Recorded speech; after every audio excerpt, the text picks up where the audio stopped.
ba ay madalas na nagdo-donate ng dugo?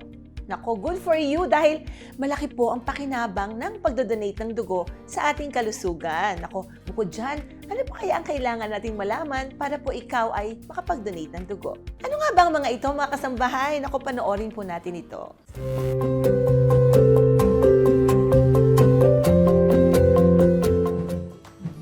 Magandang umaga mga kasambahay. I'm your naturopathy doctor, Doc Bonnie Bernardo. Today ay pag-uusapan natin kung paano nga ba tayo magkakaroon ng healthy blood. Yes, tungkol sa dugo, malinis na dugo, at paano natin mapapanatiling healthy ang ating dugo.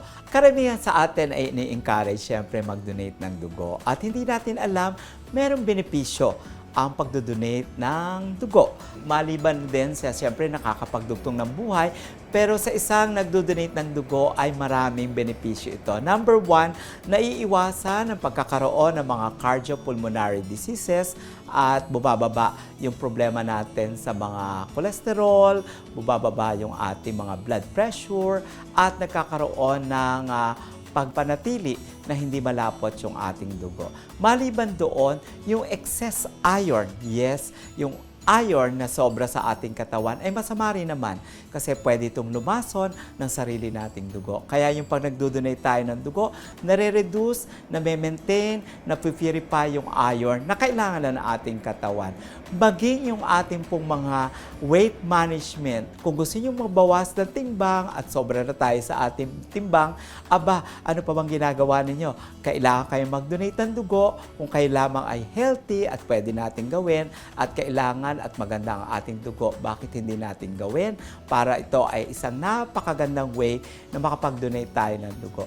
Meron din mga pagkain na para mapanatiling healthy na para pag tayo nagdo-donate ng dugo na pwede natin gawin. Siyempre, hindi matatawaran ang tulong ng mga deep green leafy vegetables. So, mas maraming mabiberde na pagkain ay matataas yan. Marami yan, kagaya ng malunggay, talbos ng kamote, yung ating mga kangkong, and the rest.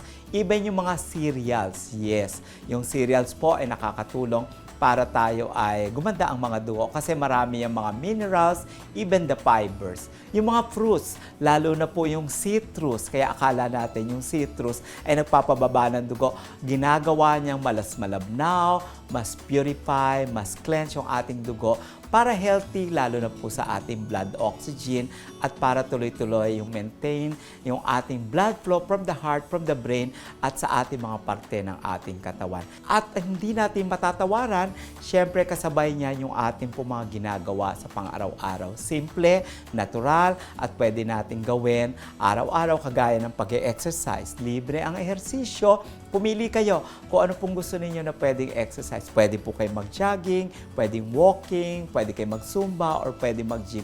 Kasi yung 30 to 1 hour, lalo na po kung tayo na-expose sa magandang hangin at tayo na-expose sa vitamin D3 na galing ng araw, ay nakakatulong hindi lamang po yung maglabas ng excessive toxins para ma-purify yung ating dugo, kundi yan po ay nakakapagpanatiling maganda ang daloy ng ating dugo.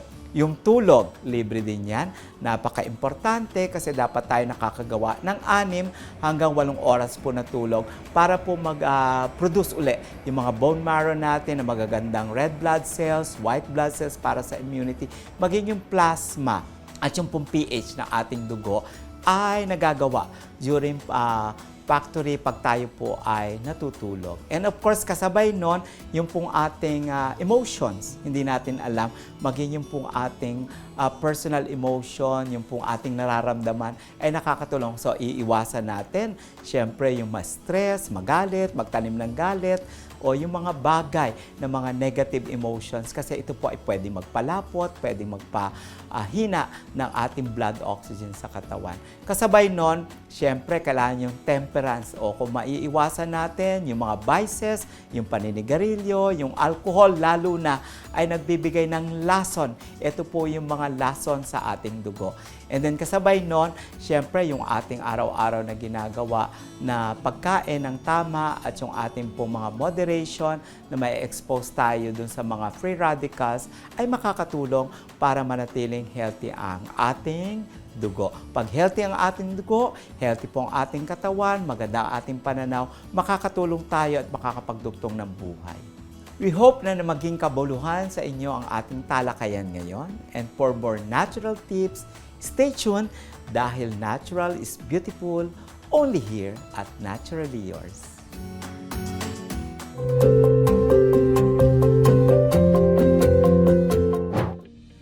Bukod sa benepisyo na nakukuha natin sa blood donating, ay isa pong napakagandang layunin din ito upang makapagligtas ng buhay ng iba. Natulungan ka na sa iyong health at nakatulong ka pa sa ibang kapwa-tao. Naku, at yan po ang ating natutunan sa Naturally Yours segment. Naku, kaya mga kasambahay, ugaliin pong tumutok sa Doctors on TV for more entertaining medical knowledge. At bago po tayo dumako sa ating main topic, ngayong araw ay amin kayong iniimbitahan na i-follow and i-subscribe po ang aming mga social media accounts. Please like and follow our Facebook page at www.facebook.com/doctorsontv. And like and subscribe to our YouTube channel. Just type www.youtube.com/@UNTV News and Rescue. And you can actually send us questions and comments po sa mga pages na yan. Ako, kaya after liking and subscribing, i-share nyo na din po sa inyong mga friends and family. Di pa tayo tapos mga kasambahay. Naku, marami pa po tayong pag-uusapan maya-maya po lamang. Sa pagbabalik po yan ng Doctors on TV.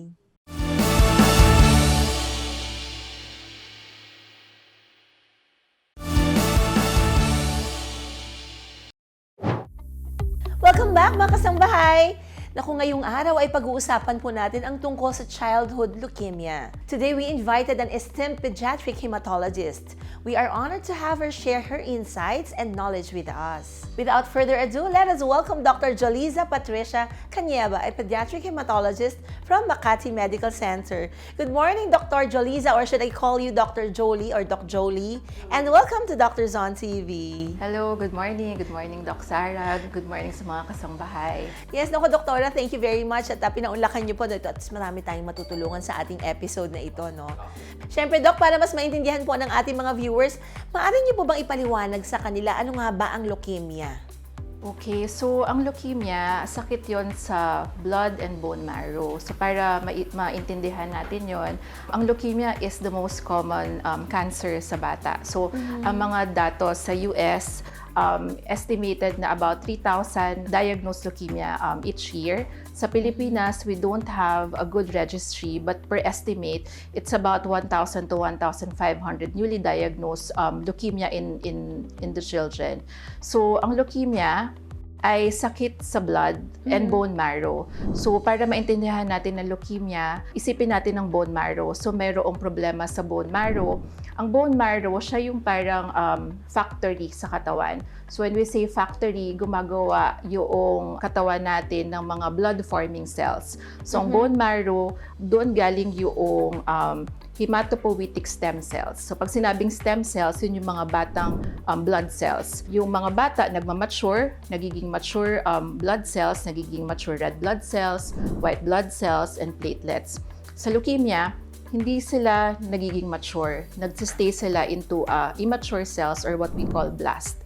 So pag dumadami yung blast, nagiging uncontrollable, siksik yung bone marrow ng blast, hindi makakagawa ng normal blood cells. So dyan basically ang leukemia. Okay, Doktora. Sige, himayin natin. Kasi you mentioned about ito problema to sa yung white blood cells, nagsistay sila na immature. Okay, so siguro kasi ang nakikita ng mga, natin, di ba, ng mga kasangbahay, we're trying to, to translate this sa layman's term.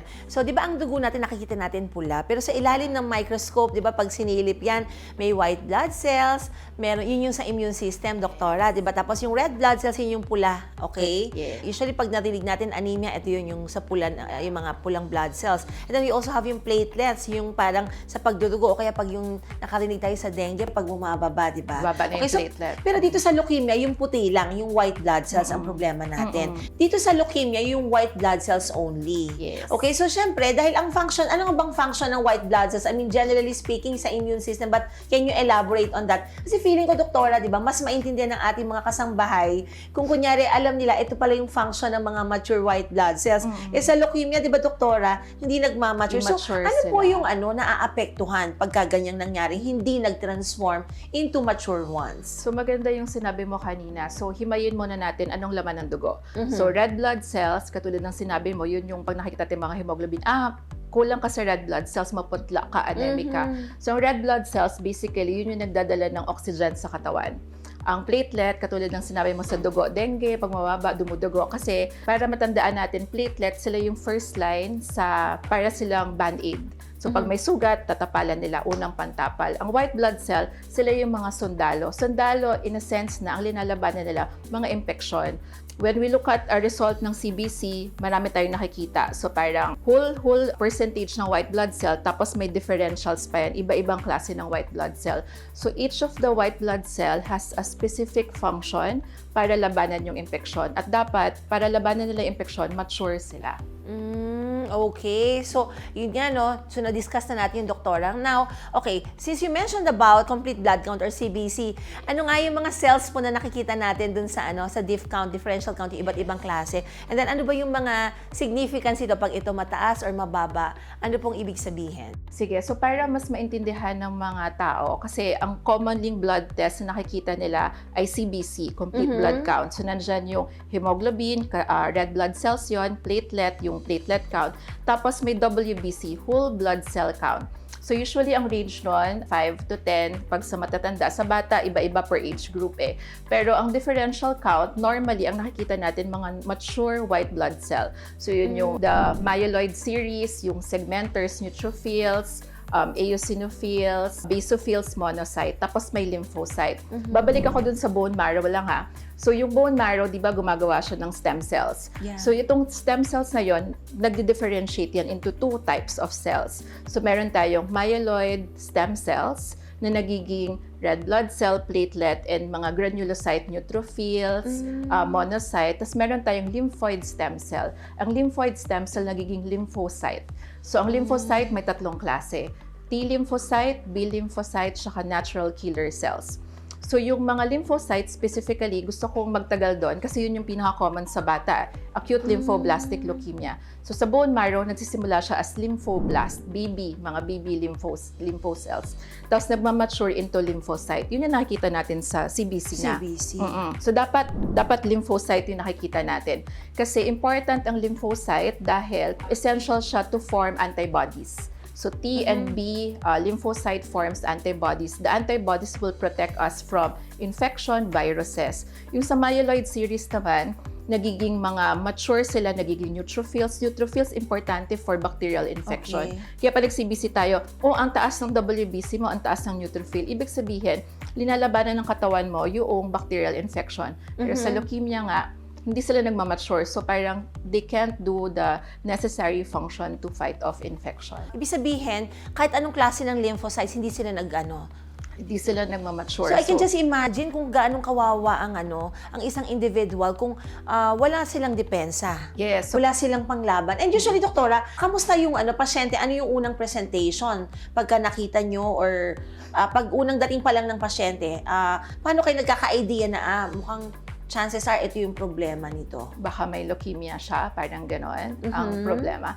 Kung matatandaan natin na ang leukemia, dahil dumadami yung mga immature cells sa bone marrow, hindi nagkakaroon ng tsansa mag-form ng mga normal cells. Depende kung gaano kapuno yung bone marrow, kung dahil ang mga blast cells, hindi siya namamatay, divide lang siya ng divide sa bone marrow. So ang manifestation actually from the start, para lang normal sakit ng katawan. So halimbawa, dahil hindi nakagawa ng normal red blood cell, yung mga bata parang pagod lagi, anemic, maputla. Pag halimbawa, dahil hindi nakagawa ng normal na platelet count, usually ibang presentation nila, maraming pasa, nagdudugo yung ilong. Kung halimbawa, dahil hindi nakakagawa ng mature na WBC, ang presentation nila minsan ay pabalik-balik na lagnat, na nakailang antibiotics na hindi gumagaling. Hindi gumagaling. And kanina na-mention nyo, di ba very common to sa mga bata? Usually, ano yung, sa nakita nyo, doktora, ano yung earliest age na nagkaroon ng leukemia? Actually, merong what we call infantile leukemia. So, baby pa lang. Baby pa Merong ang lang. congenital leukemia. But the most common type of leukemia, which is ALL, acute lymphoblastic leukemia, common siya sa age group na 3 to 5 years old. 3 Pag to 5. AML, acute myelogenous leukemia, common siya into infancy, less than 1 year old, tapos naging sa teenager. Yung chronic myelogenous leukemia, common siya sa mga teenager, mga matatanda. Tapos merong tinatawag na nauso to sa balita noon, JMML, Juvenile Myelomonocytic Leukemia. Common siya sa mga batang less than 2 years old, sa mga sanggol. I see. Okay, so narinig natin no, talagang ang very young yung age groups na minention nyo. But, I mean, ganun ka-common naman to sa adult? So sa adult actually, mas common yung mga chronic leukemias. So baliktad, sa adult mas common ng AML, Yung acute. acute Yung, myelogenous leukemia. when we say acute, yung mabilis yung onset. Mabilis yung Kumpara doon onset. sa chronic, no, it takes a while. Yeah. Okay, and ganong katanda naman ng individual na po pwedeng magkaroon pa rin ng leukemia? Walang pinipiling age So group kahit talagang actually. matandang-matanda, pwede na, Yes, pwede so pa rin. it spans across all age group, the leukemia. I see. And ang dami yung minention na iba't ibang klase ng leukemia. I know baka medyo na-overwhelm po sa terms yung mga ating mga kasangbahay, no? Pero siguro, kahit yung shortcut na lang, yung acronym, like, okay, yung kanina, yung most common. So, how does it differ from dito sa another type? So, the most common is ALL, lymphoid. So, ibig sabihin doon sa bone marrow, ang nagkaroon ng problema ay yung lymphoid stem cell. So, yung lymphoblast, hindi nag-mature. Yung isa ay AML, acute myelogenous leukemia, yung myeloid stem cell, yung hindi nag-mature. Okay. So, AML, maraming immature cells yung sa myeloid series, sa neutrophils, monocyte, ganyan. Okay. Pag CML, chronic myelogenous leukemia, mayroong pagbabago sa genetic mutation na nag-create ng alteration in such a way na mabagal yung pag-produce, nag-differentiate, dumami yung mga iba-ibang klaseng cells in the myeloid series. I see. Pero ito may question ako kasi kanina in-emphasize yung difference ng myeloid tsaka ng lymphoid. Okay, so kahit ba ganong klase yung type nila kasi like for example sa lymphoid, so andito yung mga sa lymphocytes, diba, Doktora? You mentioned about the B lymphocytes, yung nagpo-form ng mga antibodies, and then T lymphocytes also, okay? Tapos you also have the NK cells, the natural killer cells. Yes. Okay, so more of pagka lymphocytes kasi diba viral ang ang yes. viruses po, viral infection po ang dun po in charge ang lymphocytes. Yes. Tama, Doktora, no? Now, kunyari ang affected would be yung lymphoid part. Affected din ba yung nandito sa myeloid? Say, for example, yung mga responsible pag-defend sa atin ng bacterial? Affected din ba despite na ang klase ng leukemia na meron ng bata ay the lymphoid type? Yes, so in general, pag sinabing leukemia, dahil dumadami yung particular type of leukemia, wala nang chance for the other cells to produce. So, natamaan din sila. So, in So, same general, pareho lang. Yes, It's just opo. na predominating po yung isa. Yes, opo. Okay. Naku, eto medyo umiinit yung mga usapan natin ng mga kasambahay. Eto, no, kanina, we mentioned also about yung acute and chronic. Okay, so, di ba, pag acute, mabilis ang onset. Chronic. So, ano yung time element na pinag-uusapan dito? When do you say na it's chronic na pala, hindi siya acute onset? So, from the term itself, acute, ibig sabihin mabilis or mabagsik yung biology ng cancer. Kung chronic, matagal or mabagal. So when we say chronic, it can go, the leukemia can go for months to years na hindi siya napapansin kasi mabagal yung development. Pero pag acute leukemia, mabilis. So it can go weeks to months. So, the more acute the leukemia, the earlier you have to treat. Kasi, ibig sabihin, mas aggressive yung biology ng leukemia. Ang bilis kasi dahil acute. Ang bilis. na yan. And unfortunately, one of the difference between adult type leukemia and childhood leukemia, sa childhood leukemia, madalas acute. So, it's very rare na chronic. So, pag acute, we can't say it's very acute, so it's very fast. It can present weeks depending on the biology, the aggressiveness of the leukemia, to months. Pero pinakamatagal na yung months for acute, pero it can go from days to weeks depending on how aggressive the leukemia is. Pag chronic myelogenous leukemia, as I've said earlier, it can go from unnoticed from months to years. So what we always advise is that pag merong mga simptomas na yon at nagsama-sama sila, tapos hindi gumagaling sa antibiotic, usual course na antibiotic 7 days. Yeah. And then hindi pa rin nag-resolve, may lagnat pa rin, tapos may kasamang pumumutla or mga pasa-pasa or pagsakit ng mga kasukasuan. Any iba na. combination of these symptoms, dapat you should always have a high index of suspicion. Baka leukemia to, kailangan kong ipasuri. I see, nakakalungkot nga, no? Kasi mga bata tapos ang bilis ng ng progression ng sakit. Yes, opo. Okay, and how do you diagnose childhood leukemia? Say for example, yung mga minention yun meron sa isang pasyente and dumating sa inyo, okay? Yung mga bata ba yan nakikita ho sa mga private sa clinic ng mga hematologist or diretso sa ER na dahil malala na yung nararamdaman? So usually, In a common setting. in a common setting, it can be outpatient or inpatient. Usually, pag outpatient, because the first thing to diagnose leukemia is a thorough history and physical exam. So halimbawa, yung pediatrician, usually ang mga kaso na na-encounter ko, parang sobrang putla. Tapos napapansin ng pediatrician yun nga, parang malalaki yung kulani, tapos hindi lumiliit sa antibiotics. So papakita niya. At may pagtingin niya sa CBC, parang may mababang isang bagay. Either mababa yung hemoglobin, mataas yung WBC, or mababa yung platelet. Magsususpetsya na siya, baka ba leukemia ito? Pag sa emergency room naman, unfortunately, pag emergency room, ang mga nakikita natin, dahil sobrang baba ng platelet, nagdurugo na, or sobrang taas ng WBC, ang tagal-tagal na nilalagnat ng bata, or sobrang putla, kailangan salina ng dugo.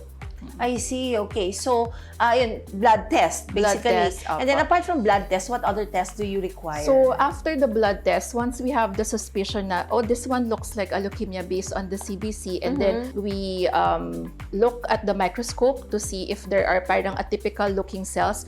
Itong lymphocyte niya, parang hindi siya mature looking. Or itong neutrophils niya, parang hindi siya mature looking. Doon na kami mag-a-advise na kailangan natin maggawa ng bone marrow exam. So bone marrow exam, we get a piece of blood in the bone marrow. Usually, ang pinaka-common na location ay yung sa tagiliran, sa hip bone.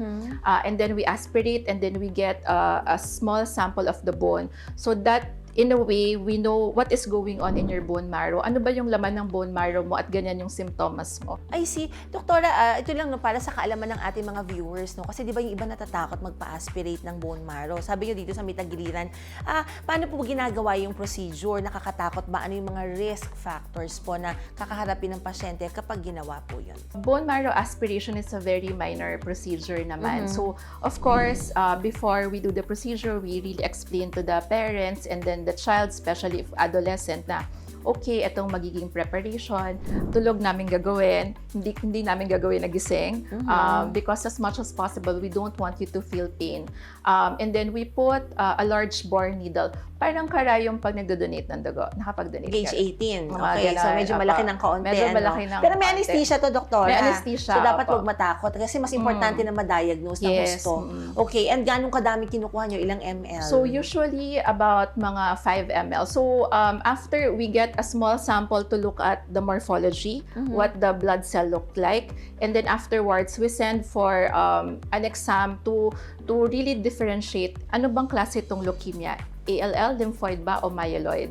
Kasi doon magmamatter kung ano yung treatment sa bata. I see. Okay, so na-mention na natin kanina yung blood exam, okay? And then meron yung bone marrow examination and the Yes. biopsy. How about ano pang another test that So, you usually do? to diagnose, we usually do an x-ray then to check if there's a buccal, a mediastinal mass. Kasi most of the time, in the context of leukemia, kung may nakita tayong buccal sa chest, usually that's a T-ALL. Naalala mo yung lymphocyte kanina, T-ALL. So sila yung nagkakaroon ng malaking mass kasi galing sa thymus gland. Kasi ang mga bata may thymus gland. So more or less malalaman natin, T-ALL to.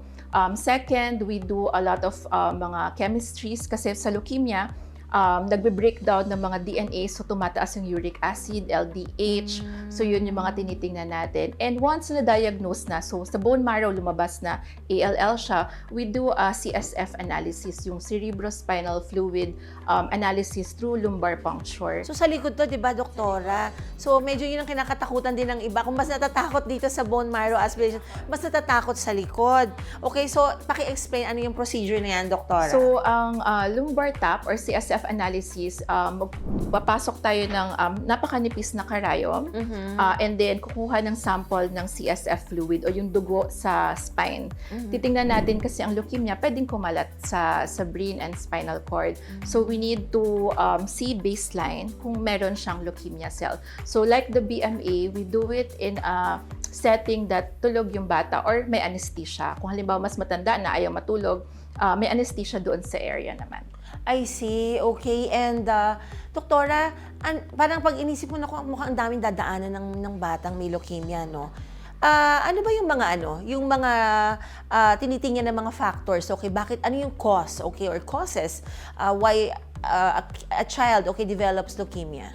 So, right now, in general, we really don't know what's causing leukemia, although there are certain risk factors.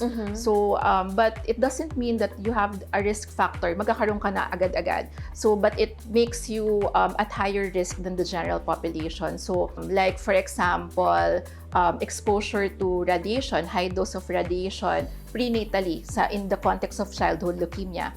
So that's why pregnant women, there is really a protocol before you do X-ray, before you do CT scan. The question is always there: are you pregnant, or could you be possibly pregnant? And then we try to minimize as often as possible the radiation, because leukemia in kids can happen as early as infancy, so that's a risk factor. Second, if you have genetic syndromes, like for example Down syndrome, it puts you at higher risk for ALL and AML, specifically during infancy. And then if you have certain genetic disorders such as bone marrow failure, mga aplastic anemia, pwedeng may high risk ka din. For example, may bata na nagkaroon ng ibang klaseng leukemia, nag-chemotherapy, naggamot doon, merong risk for secondary malignancy na magkaroon ng leukemia. If you have a sibling na nagkaroon ng leukemia, that puts you at risk also. But in general, unfortunately, the cause of leukemia is still unknown. I see. How about, Doktora, kung kunyari may kamag-anak, okay, like, kunyari, pinsan, ganyan, na nagkameron, I mean, does that increase the risk of having dito sa another family ng pagkakaroon ng leukemia sa mga anak? So far, in terms of like relatives, not so much with leukemia, but it's really the sibling, parang and twin. Okay, Parang kapag ganon. kapatid and Yes, although merong going through the genetic predisposition, meron tayong tinatawag na Li-Fraumeni syndrome. It goes across family, relatives, and then family members. That also puts you at risk to certain types of leukemia. And leukemia is one of that. A part of the syndrome. Yes, a part of I it. see. And ano yung pwede natin, kasi syempre, I'm sure, baka nakakatakot yung napag-uusapan natin kanina, yung iba, I'm sure, yung mga nagkaroon po sa pamilya nila na may nagkaroon po ng leukemia. Of course, this is really sad, no? Ano yung, sino yung pwede nating i-advise na dapat pagka ganitong may risk factor, kailangan yearly ba nagpapa-check up or yearly nagpapakuha ng exam? How can one be proactive to avoid leukemia? Yeah, so me as a pediatrician also, sa pediatrics, we always advocate the preventive screening or periodic evaluation. So, laging nakakalimutan yan eh. Usually, di ba, masyado tayong pag-baby, regular tayo magpabakuna every month. Tapos afterwards, ma-finish yung primary series, hindi na tayo nagpapacheck up, hindi natin pinapacheck up yung bata. Yeah. So, we always emphasize, there's really no blood test to detect if you have the risk for leukemia, but the importance of doing periodic evaluation, history, and physical examination. May it be in a private hospital with your pediatrician or government setting with your local LGU. Important na you really magpapacheck up regularly. I see. Okay, maganda naman kasi kung wala nakita, di good. Okay, paano kung may nakita? And we've been emphasizing here at Doctors on TV the importance of being diagnosed early on. Kasi early diagnosis would mean early management and prevention of further complications. So, mas nagiging maganda po yung outcome o yung prognosis ng isang bata, anuman po ang sakit na meron. Okay, hindi lang sa bata, even sa mga adults. Okay, siguro, Doktora, at this point in time, let's have some myths and facts check, no? Okay, so myth ba to or fact na leukemia, okay, is incurable? Ibig sabihin, hindi nagagamot. So that is a big myth. Myth. Because? Because especially right now, ALL, the most common type of leukemia in children, the survival rate is as high as 90%. Well, that's high, And in other countries even, it can be as high as 95%. Bakit magkaiba, Doktora? So, sa atin, saka sa ibang So I bansa? mean, there are different, syempre, discrepancy in terms of like stratifying the patient. But in general, the chances of survival, 90 to 95, it's basically the same. Leukemia is very curable. So I just want to repeat and highlight what you said earlier. So early diagnosis means early treatment and higher survival rate. And yes, they can be treated. Okay, that's good news. Okay, and for our second one, is it true that all leukemia patients require immediate treatments? Is it a myth or a fact? So in the context of childhood leukemia, I would have to say that is a fact. So dito magkakaiba yung pwedeng sagot namin ng adult hematologist. Because again, as I've mentioned earlier, most of the leukemia in childhood are acute. So acute means you have to treat immediately so that there would be less complications and the chances of survival is high. So I would have to say it is a fact. I see. Okay, so medyo at least maganda kahit kanina meron tayong mga napag-usapan na mga nakakatakot na procedures, okay, clinical presentation ng mga patients with childhood leukemia. Well, ang ganda naman pala ng prognosis. Kailangan lang talaga ay ma-manage po ng tama. Naku, mga kasambahay, naku, ang dami pa tayong pag-uusapan. Diyan lamang po kayo at magbabalik pa rin ng Doctors on TV.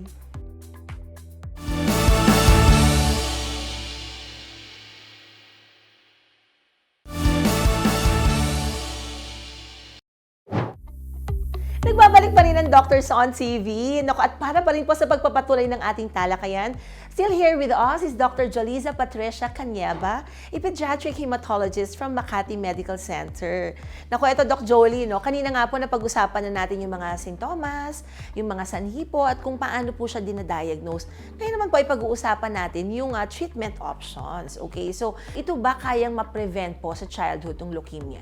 So earlier we were discussing about the difference between adult cancer and then childhood cancer. Childhood cancer is different, including leukemia, is different from adult cancer in such a way that there's really no way to prevent it because we don't know the cause. It just comes like a Yes. thief in the night. Like Bigla a na lang thief in the meron. night, Okay. agree. So really the best prevention.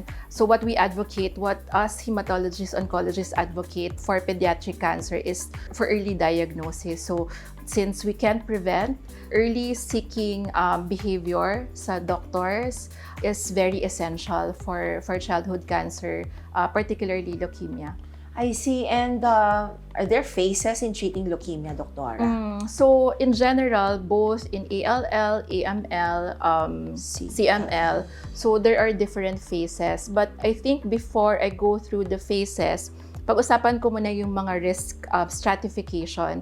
So the treatment would differ depending on where we classify you from the start. So dyan pupunta yung mga biologic aspect sa tao. So like for example, in ALL na lang tayo pumunta. Your age is a risk factor if you will relapse or not. So for example, for age group, ang standard risk namin ay children more than 1 years old to 9 years old. If you are less than 1 year old or you're a baby and then more than 10 years old, we put you on a high risk stratification. And then kung halimbawa ALL, BALL ka, B lymphocyte yung na tinamaan or T lymphocyte, B lymphocyte standard risk din, T lymphocyte high risk.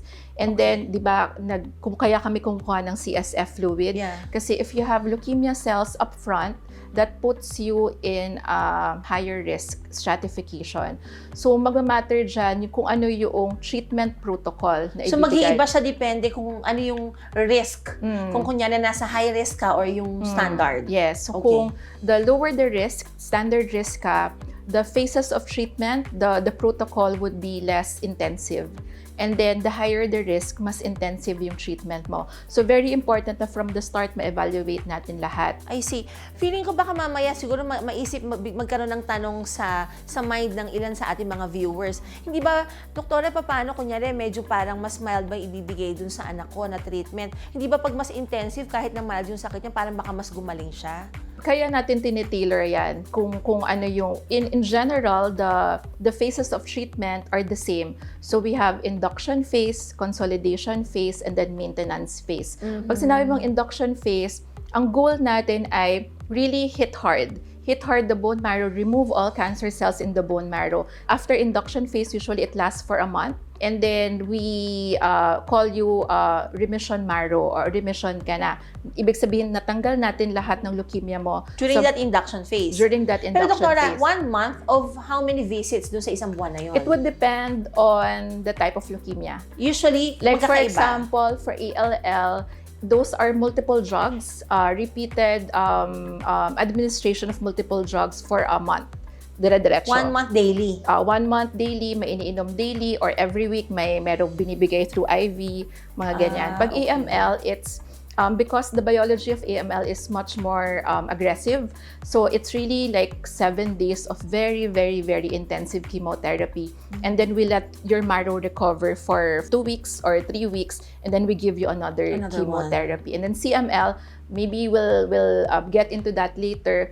Ang CML maganda kasi may targeted therapy siya. So it's just oral tablet. So it really matters depende kung anong klaseng It would type really of matter, of yeah. leukemia. So in that phase, so induction, consolidation phase, consolidation, papasok ka dyan once you are in remission marrow.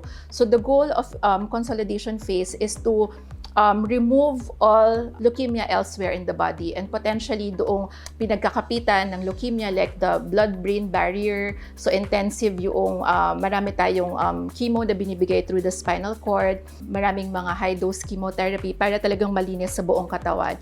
And then maintenance phase is just to make sure that the leukemia doesn't come back again. So we give low doses of treatment. So pag ALL nga, pag maintenance, mostly mga oral na lang yung iniinom. And when you say low dose na ganyan na naka-maintain na lang, how often do you give that? So that's usually daily for ALL, that's about daily for about 2 years. Oh, Yeah. okay, that long. And then, okay, so during this time of managing the patient, okay, Yeah. or trying to treat the condition, okay, so do you do actual follow-up monitoring para makita kung bumababa na yung number of cancer cells, okay, kaya mas naging improve na po yung pasyente? Yes. So And what is the time interval? So it really depends. So usually, but the blood test is always regular during the time of treatment because we want to make sure that we mitigate both the side effects of the chemotherapy and at the same time to make sure that the blood counts are okay and then there are no complications. So going back to the phases of treatment, there are different types of treatment for leukemia. So in general, leukemia works best with chemotherapy. Chemo. So when we say chemotherapy, we administer drugs in the form of oral medication or intramuscular, parang vaccine, or IV through veins, and intrathecal, yun sa spinal cord. Another type of treatment could be radiation also. But as much as possible, we try to avoid radiation in leukemia. But there are certain cases, like for example, nagkaroon ng leukemia sa brain and spinal cord, and then hindi siya nag-work with chemotherapy, then we have to add radiation. Radiation also we have to use in terms of transplant to remove really all leukemic cells in the body. And then also there are certain cases sa mga lalaki na yung itlog nagkakaroon ng leukemia kasi hindi siya masyado nakaka-penetrate sa blood testicular barrier. So there are times that nagkakaroon ng leukemia sa testicle. There are times that we need to radiate. But as much as possible, we try to avoid with high-dose chemotherapy. We also have what we call stem cell transplant. So usually that's reserved for leukemic patients na for ALL high risk, nasa high-risk age group, mga usually infantile or mga nag-relapse. Or for AML, if, for example, usually we advise AML patients most of the time to do transplant after. And in certain cases of CML. I think I mentioned earlier sa CML may targeted therapy. Kasi sa CML, basically ang nangyayari sa kanya. Dora, can you explain what targeted therapy is? So targeted therapy, with the word target, merong specific tina-target yung gamot. So, ang pinaka-common example is yung CML. So, ang CML, ang nangyayari sa katawan, nagkakaroon ng pagbabago sa genes. So, yung 23 pairs of chromosome natin, yung chromosome 9 tapos 22 nagpalit for some reason. Sa mga may leukemia? Sa mga may leukemia na CML. Na CML, okay. Tapos, ang nangyari, gumawa siya ng another gene called BCR-ABL. Tapos yung BCR-ABL, naglalabas yun ng mga tyrosine kinase. So yung tyrosine kinase, sila yung nagsasabi sa bone marrow, gumawa ka ng maraming mga white blood cell. So dahil natukoy kung ano yung specific mechanism na nag-cause ng CML, gumawa ng gamot, tyrosine kinase inhibitor. That's why we are able to give orally. So, if you give orally and targeted therapy, mas less yung complications. Kasi side effects also. Kasi ang tinatarget niya yung leukemic cells lang I see. And dire-diretso. how soon would you see the improvement in the patient with CML? So sa CML, usually makikita natin as early as a week or months na lumiliit na yung spleen, maganda na yung blood counts, ganyan. So yun yung maganda sa CML. And there are a lot of clinical trials ongoing also to look for targeted treatments with ALL and AML. But right now, most of them are still in clinical trials. How about surgical option po?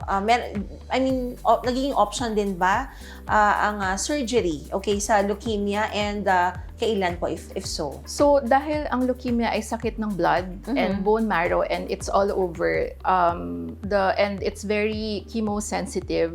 So really, surgery will not have a role specifically for leukemia, but we do call on our friendly pediatric surgeon to insert a port. So the port is like, for example, in ALL and AML, dahil para maiwasan yung repeated pagtusok, easy blood test, dun pumapasok yung surgeon to put a central line or a port.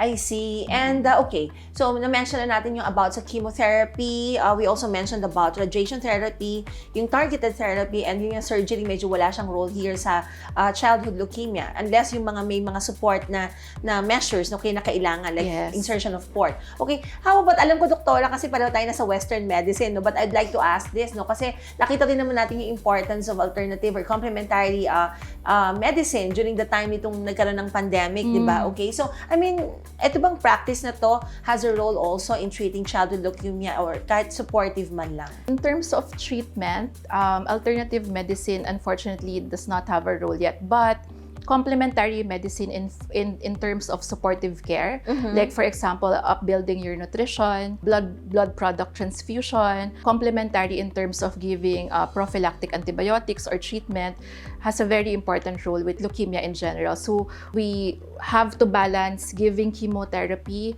at the same time to balance the side effects. So very important, the complementary aspect. We don't give a child specifically chemotherapy without making sure that we complement with supportive care. I see. And we've been hearing a lot of side effects, di ba? Pagka sinabject mo sa chemotherapy. Yes. Okay, and so dito nga papasok kung may supportive care also, para at least hindi tuloy-tuloy bumabagsak ang immune system. And having mentioned about the complications of chemotherapy, can you name a few na nakikita nyo sa clinical practice nyo pagka nagkikimo ang mga bata? So, merong tinatawag na acute side effects, and then mga late side effects, late onset side effects. So, acute side effects because the chemotherapy acts on rapidly dividing cells. So, ang pinaka-common, yung nalalagas yung buhok, nagsusuka, nasusuka. Depending on the type of chemotherapy, there are certain chemotherapy that can have potential side effects on the heart. So all of this, we sit down with the family and then explain that these are the common side effects. You can get infection as well kasi itatanggalin niya yung lahat ng dugo sa bone marrow . So side effects could be magiging anemic, magiging bababa yung platelet, you will be prone to infection until the time that your bone marrow makes normal red blood cells as we remove all the blast cells in the bone marrow. That's when lang. Yeah. And then late-term side effects, we always tell them that even after you finish your treatment, you still have to go on monitoring because as the survival rate for leukemia is very high right now, also we see a lot of long-term side effects. So it can have side effects on the heart, yung mga cardiovascular diseases. Pwede ka magkaroon ng secondary malignancy with the treatment itself. Fertility. So I'm glad right now that fertility issues and topics are discussed even with childhood leukemia, because it gives you an opportunity to really decide na tailor din yung treatment. Since ALL very high on steroids, so yung very brittle bones is potential side effects, growth and development. The side effects, but I have to emphasize, although there are side effects with treatment, it far outweighs the benefit. Yeah. So, kasi syempre kung yun ang current problem at least ma-save mo na yung condition ng bata. Okay, ma-save siya. Then after that siguro, tsaka na lang natin continuous monitoring. Yes. Okay, so having said that, ganong katagal po, ganong kadalas muna dapat nagpa-follow up? Okay, I mean, after having completed the treatment, and then ganong katagal gagawin yon? So, usually, di ba may narinig tayo, 5-year survival rate, ganyan. So, ang ibig sabihin lang nun, after 5 years, the risk of your leukemia coming back is very low. So, really, the monitoring is very frequent during the first 5 years. Frequent So po siya? usually, Monthly? pag first year, it would be monthly, depending on what you see on the physical examination and then on your blood count, because your risk of the leukemia coming back is high during the first 2 years. And then, nagiging pabawas ng pabawas. But ultimately, we want the kids after treatment to return to normal activities as much as possible, right? Go back to school. So after 5 years, after having blessed, reaching the 5th year na okay na yung bata, okay, so I mean, for long, kailangan pa rin ng tuloy-tuloy na monitoring, Doktora? Yeah, so actually, there is such a thing as a survivorship clinic. So the survivorship clinic, we tend to observe late-term side effects up until adulthood. So actually, even tapos ka na with the treatment, we want you to be a healthy adult in the future. So that's our goal as a pediatric oncologist. So that's why we monitor all potential side effects. Lahat ng chemotherapy na binigay, radiation, naka-document yan, record namin kung ilan. Kasi yun yung babantayan namin depending on anong binigay. So, we actually also endorse them to adult hematologists so that kahit na walang leukemia, kahit na hindi na bumalik yung cancer, mabantayan sila. Kasi it's really a life. Though it's not as intensive as yung during treatment, important pa rin yung regular and periodic check-up. Although not as regular as in the first 5 years. I see. And pero kaya nga mabuhay normally ng isang treated leukemia patient. Yes, definitely. I see. Okay, that's good news, no, Doktora. Naku, thank you very much, no. Your input talaga, it's so generous, very comprehensive. Thank you very much, Doktora, and thanks for enlightening our viewers. Baka you have like some final words for them? Thank you so much. So, final words, I think, is I'm glad that I was given the opportunity to be here and to share about experiences of childhood leukemia.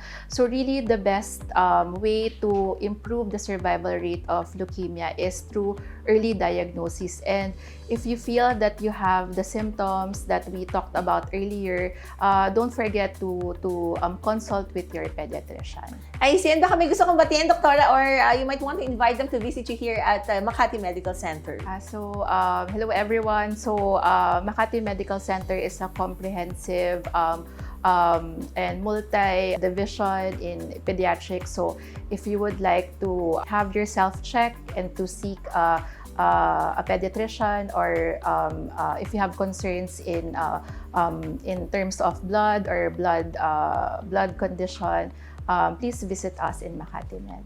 Okay, thank you once again, Dr. Joliza Patricia Canieva, a pediatric hematologist from Makati Medical Center. And ako, we hope mga kasambahay, marami po kayo natutunan sa ating talakayan with Doc Jolie. Naku, ngayon naman po ay maghahatid pa kami ng iba pang detalye tungkol sa leukemia. Para po sa detalye, let's watch this. Hello, good morning po sa ating lahat. I am Dr. Maria Lois Manuel. Isa po akong adult hematologist. Welcome to Women's Health.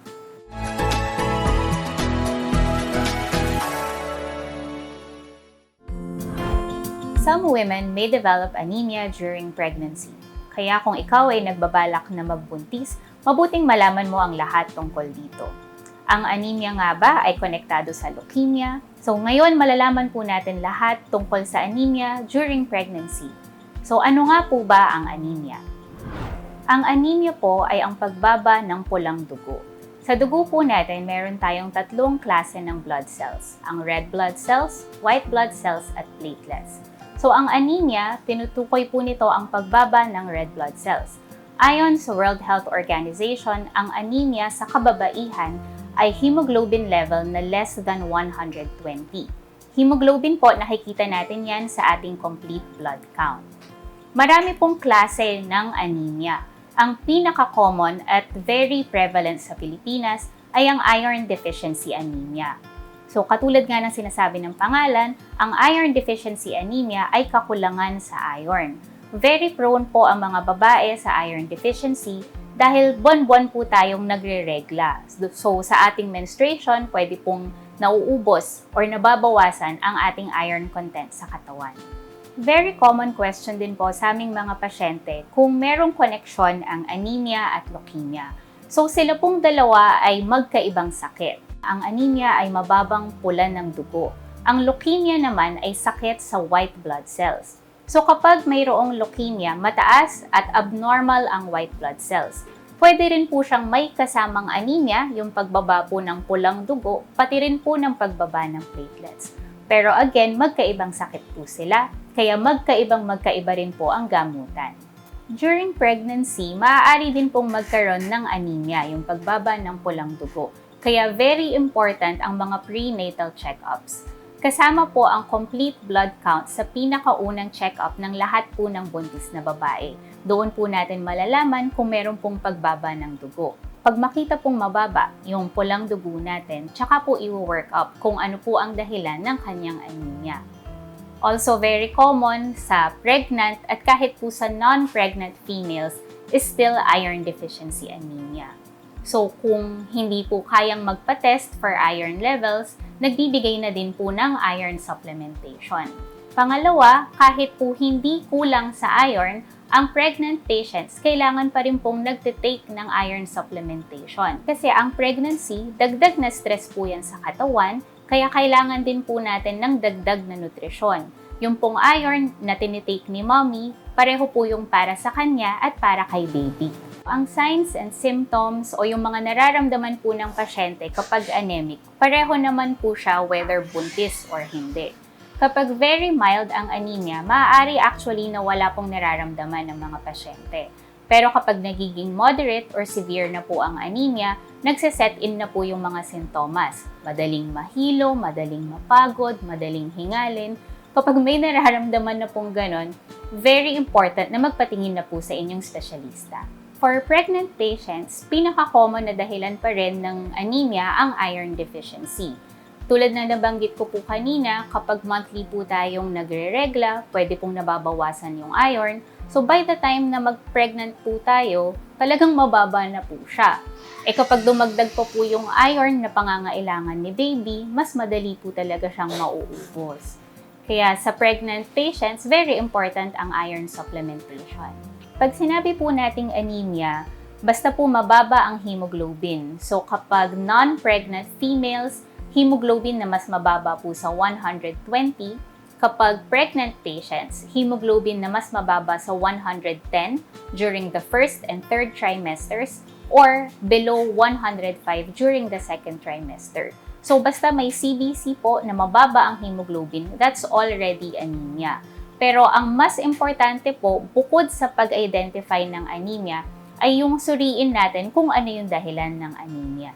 Again, pinaka-common nga po yung iron deficiency.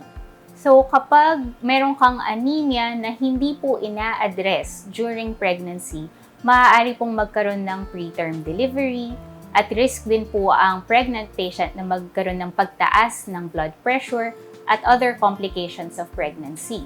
Pagdating din po kay baby, pwede pong maapektuhan ang kanyang growth and development. So para po sa mga kababaihan na nagpaplano pong magbuntis, mas maganda na pong dun pa lang sa nagpaplano kayo ng pregnancy, magpatingin na po tayo sa doktor. para kung may ma-identify pong problems, magawan po muna ng paraan bago po tayo maging buntis. Kung buntis ka naman na po ngayon at wala ka pang prenatal check-ups, ito na po ang sign na magpatingin na po sa isang obstetrician. That's it po para sa ating discussion ngayong umaga. Sa mga kababaihan po, I hope meron po kayong napulot na important information para sa inyo pong kalusugan. Kung meron po kayong mga ibang katanungan or nais po ninyong magkonsulta, maaari po ninyo akong puntahan sa ACE Medical Center, Quezon City, malapit po sa Muñoz, sa Jesus Delgado Memorial Hospital, or sa East Avenue Medical Center.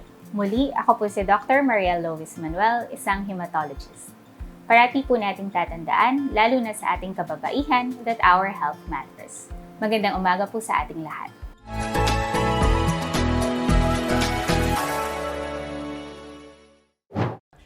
It's been a blast Sunday, mga kasambahay. Nako, dahil napakarami nating natutunan when it comes to health. Nako, dahil dito po sa Doctors on TV, siguradong wealthy and healthy ang Sunday morning ninyo. Kaya't naku, wag po muna kayo maglilipat ng channel.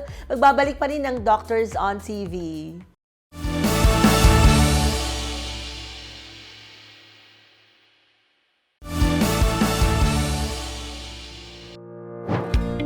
Nagbabalik ang Doctors on TV.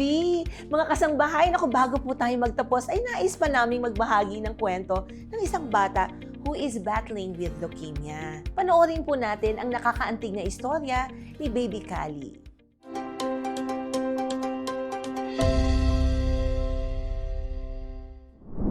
Na-diagnose si Kali January 20, 2023, right after, 1 week after ko manganak, dun sa second child ko. Nilalagnat siya. So, kala ko normal na lagnat lang. Pinainom ko ng paracetamol na wala. And then, kinabukasan, nagkalagnat ulit. The same time, tanghali. So, parang nag-worry na ako na bakit nilalagnat si Kali. So, sabi ko, kapag kinabukasan ulit, nilagnat ulit si Kali, papacheck na namin sa doktor kasi akala ko is dengue. So, at the third day na nilalagnat si Kali, pinacheck na namin siya sa doktor, which is, ang sabi ng doktor is ipa-CBC daw namin siya. So, pina-CBC si Kali, and nakita ng doktor sa CBC na meron niyang parang abnormalities sa dugo si Kali. So, right after nun, parang pinahanap kami ng pedya na hematologist. Tapos doon namin na parang nagpa-consult muna kami. And then, they advise us to go to bone marrow aspiration to confirm if leukemia talaga. Tapos, and then yun, after the bone marrow aspiration, na-confirm na may leukemia si Kali. Iyak po, unang iyak. As in, nag-explain po yung doctor. Wala po akong naiintindihan kasi hindi ko na po, parang hindi ko siya kayang tanggapin. So, pero alam ko naman po na may something kay Kali before pa yung parang tinatanggap ko na. Pero, ang hirap po, parang ang sakit-sakit na bakit si Kali pa, ganun, bakit anak ko pa, ganun. Struggles. Kasi po, pag nagkikimo, bumabagsak yung mga blood counts, ganyan. So, nilalagnat si Kali. Yung takot na, medyo napobia na kami sa lagnat kasi dun nga nag-start yung leukemia ni Kali. So, every time na nagkikimo siya, tas may side effect na lagnat, parang kinakabahan ako na bumabalik na naman ba yung cancer? Nag-start na naman ba? Parang gano'n na nasa isip ko, napaparanoid ako.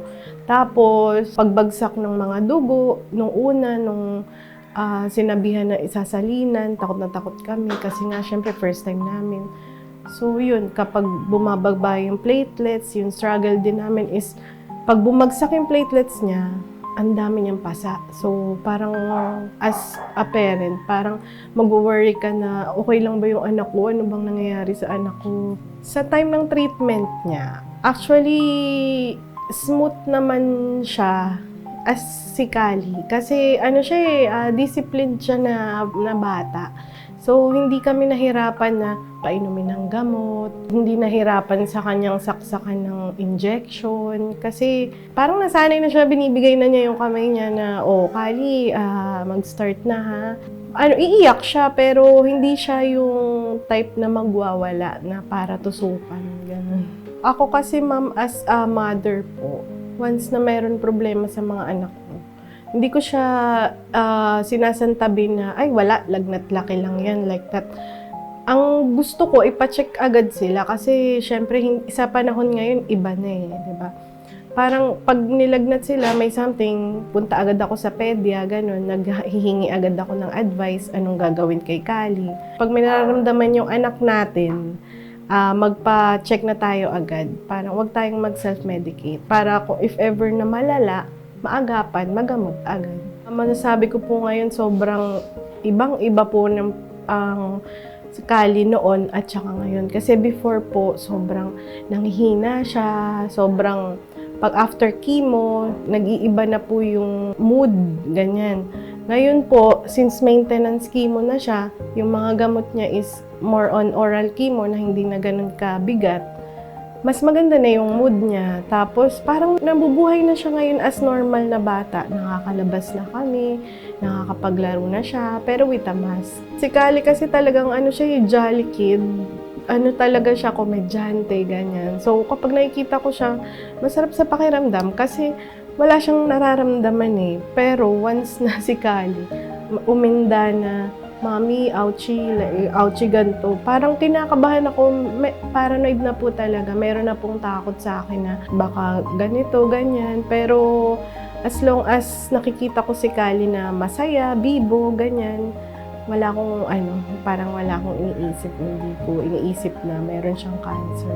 Kami po kasi, nung nalaman talaga po, nag-pray po kami kay God na parang awa niyo na po, pagalingin niyo po yung anak ko, lahat po gagawin namin, basta gumaling po yung anak ko.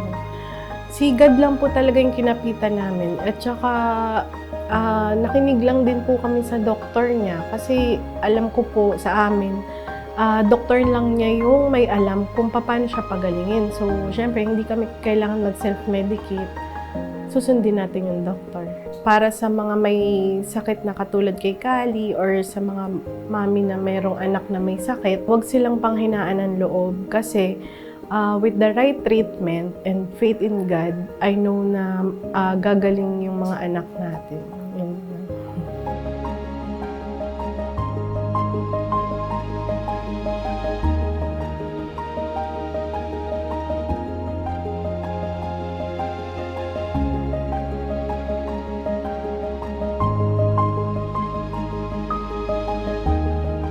Hi, I'm Brave Kali.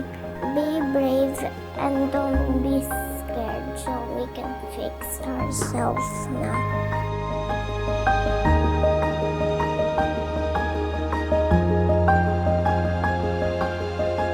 Papasalamat kami sa St. Luke's Medical Center, staff and nurse, especially the doctors, Dr.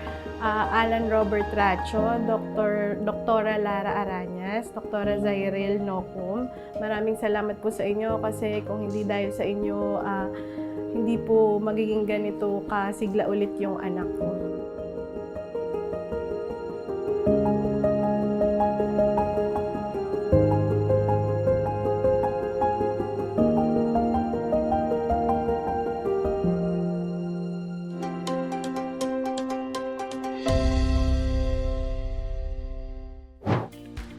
This is a heartwarming story. Naku, sa murang edad po, she's a little warrior who is super brave. We're grateful that you've shared your story here on Doctors on TV. It will undoubtedly inspire others who, like you, are battling leukemia. May God bring healing and guidance to you on your journey, baby Kali. And with that, we conclude today's enlightening episode. But before we end, take a moment to watch this. Watch these snippets for the upcoming episode on Sunday. Ang liver cirrhosis po ay isang sakit sa atay na usually progression siya ng mga peklat o kaya scarring, no? Progression, meaning pwede siya mag-umpisa sa minimal and then eventually magiging grabe. Yung mga ganon pwede hong panggalingan ng ibang sakit. Maraming causes para magkaroon ng peklat sa atay na pag naging malala na po, na yung liver cirrhosis.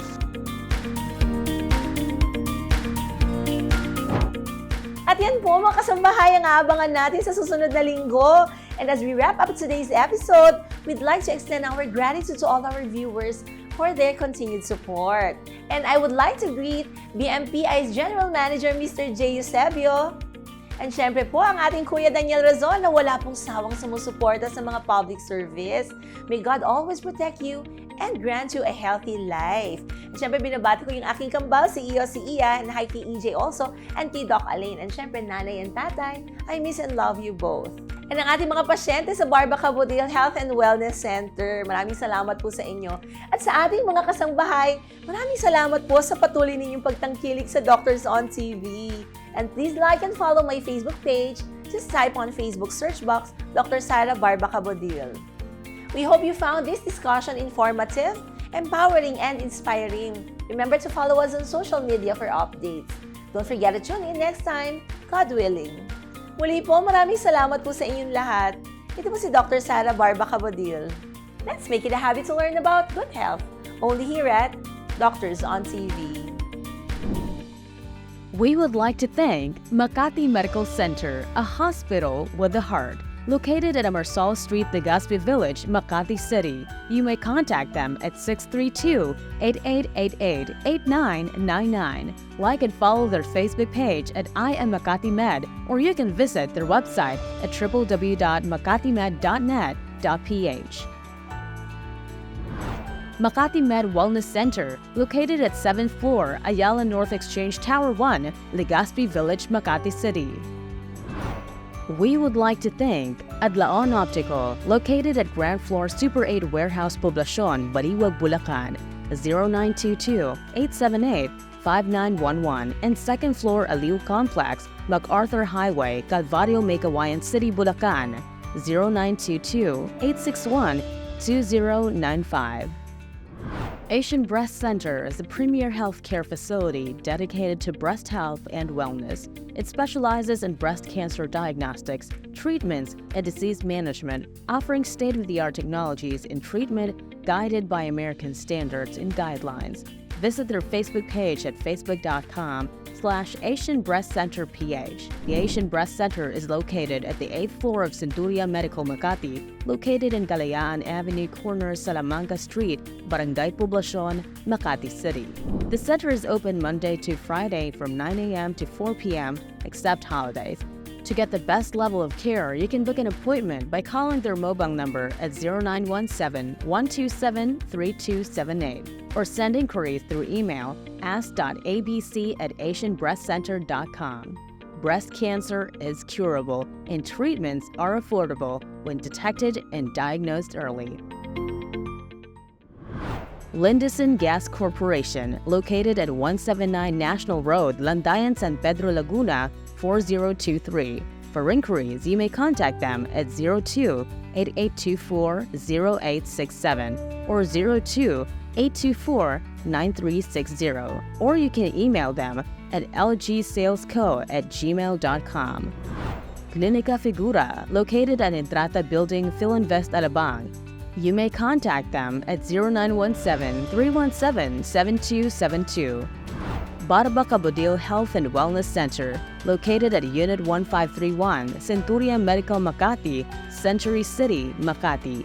You may contact them at 0917-317-7272 for appointments and other inquiries about your health and wellness needs. Dr. Sara Barba Cabudil would like to express her gratitude to Medical Depot, healthy num-num food. Really do.